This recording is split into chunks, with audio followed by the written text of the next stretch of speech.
Good morning and welcome to GrainTV. Good afternoon and welcome to GrainTV. Good afternoon. Welcome to GrainTV today. Cody, what's your favorite number out of this morning's barrage of data? Yeah, I'd say that the planting acreage in particular. Good morning and welcome to GrainTV for September 22nd, 2011. To my right is Cody Bills and I'm Brock Shimbano. Well, Cody, yesterday was a meeting of the Fed and we saw them come out with their Operation Twist. Seems like the markets are unimpressed by what they said. And we actually saw corn down significantly in the overnight, down about 19 cents. Soy was down pretty sharp, down about 26 and a half, and wheat was actually down about 20 and a quarter. But like I was saying, the big news was a FOMC meeting and their Operation Twist. Can you give us a breakdown of what happened there? Yeah, sure. So basically, the Fed they had their announcement yesterday. Operation Twist is in effect. They're selling about 400 billion short-term treasuries. They're buying about 400 billion long-term treasuries. This is not additional stimulus. What they're trying to do is lower long-term rates, create a little bit more stability there. Now, it's just a rebalancing of the portfolio. Now, they also came out with an adjustment for the mortgage-backed securities policy, but the real big concern, what the market really was worried about, is the language that they use: significant downside risk to the economic outlook, including strains on global financial markets. So people see that, they see a very negative outlook, and they are fleeing to the dollar. They are selling risks or risk assets, and there's serious concern about global demand here. I mean, we saw crude down $4.30. We saw gold down $80. Dollar index is up 1.2 as people use that as a way to flee risk. They see that as a safety asset. You know, feeder cattle down 2 cents. So the bottom line here is that the market started selling off as soon as the Fed announced this, and then they passed the torch to the global markets. They shed about 5% off of in Europe. In Asia Pacific, they shed as much as 4%. I mean, it was just a bloodbath overnight, and we open up in the Dow down over 200, then over 300 for a short period. So it's a serious concern here. I mean, people are taking this very seriously. Yeah, massive sell-off across all commodities around the world. Equities are taking it on the chin. And really, we're just seeing a big, massive risk-off day. But on a different note, fundamentals for corn and soybeans and wheat, we did see export sales come out today. So let's just go over those numbers real quick. Yeah, sure. Corn was actually up pretty significantly week on week. We were up about 30% this week. Soybeans, really, we didn't see the numbers we were looking for. We were looking for a number there in about the 500 million ton range. We ended up with about half that at 235. That was down about 23% on the week.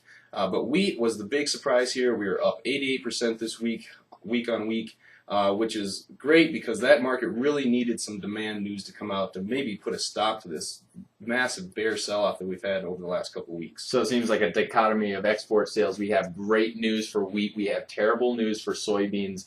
All right news for corn. That's a good thing. The real concern here is of course the outlook, especially after the dollar has gained 1.2% and other commodity or currencies have fallen against it. We're going to take a quick break. We'll be back to watch the market open.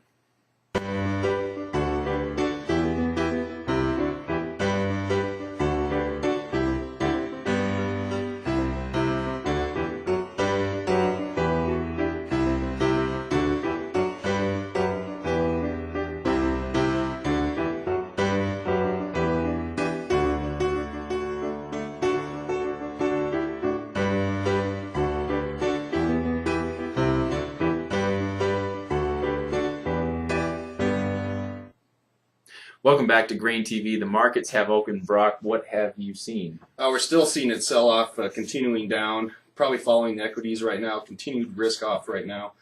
Corn on December is actually down about 22. Beans are all the way down 29 today, down at $12.91, breaking through the lower end of their channel that they've been in at $13. We're now almost 10 cents below that. Wheat continues to tumble. We're down 18 cents. And as far as gold is concerned, we are also down $80 over there. But Cody, let's go back and let's revisit those export sales that we were talking about. In particular, let's take a look at what the soybean market was doing. And we were actually down very sharply this week on soybean exports. And I think the biggest thing affecting that right now, and is going to continue to affect it going forward, is the dollar index. We've seen that rise sharply in the last couple of weeks. What do you think? How is that going to affect the soybean exports? Well, it's obviously making our soybeans less competitive on the global market. I mean, we've seen the Brazilian real actually it's selling off hard against the dollar. That's making their beans cheaper, and of course our beans more expensive. The other problem here is that the big purchaser of beans, China, their yuan has actually fallen against the dollar. So we're kind of stuck here.